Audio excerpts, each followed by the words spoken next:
Thanks, Susan. I appreciate the very nice introduction. It's great to be here with you. I'm always excited to work with small business owners. That is my passion.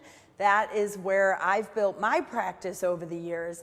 And hopefully you'll find the next hour to be a really informative way to look at how to bring HR into a small organization. They are not there to just do the administration all day long, sit at a desk, sit in the corner. They are not there to just be the rule enforcer. How many of you out there have an HR person responsible that you would consider a rule enforcer? That's what we would expect to see. About 20% of the audience. Those people are not serving your business. A good HR person should be able to understand and work between the rules of the government or the rules of the organization and the business needs when a manager just needs to get things done. So how are we going to get this done, and who's going to be responsible for doing it? One of the options, and we often find this to be a realistic option, is training someone internally. HR is not rocket science. HR is the ability to understand a set of laws and apply them within your workforce and have the kind of personality that would help for things like employee engagement and recruiting. So training an internal expert is not impossible if we find the right person.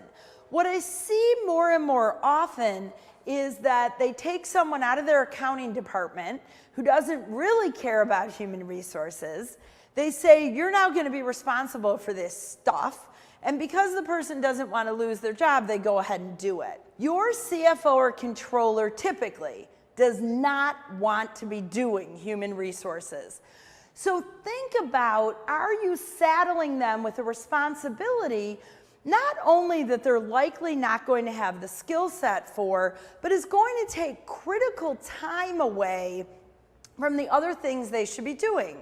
If your CFO, let's say that you are negotiating a bond with the city of Chicago, and I've seen this happen many times.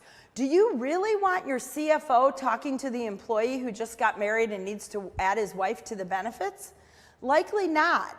You want them focused on that bond issue and talking to the city of Chicago to make sure they are getting you the best deal they can possibly get you. If you have over 100 employees, was your EEO-1 filed properly on September 30th of this year?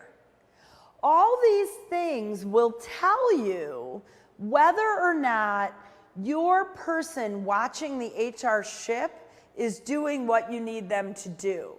So go back and talk to people. You can often talk to your accountant about it.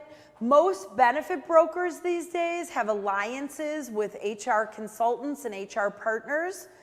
You want to go back to those people and get an objective outside snapshot of how HR is going today.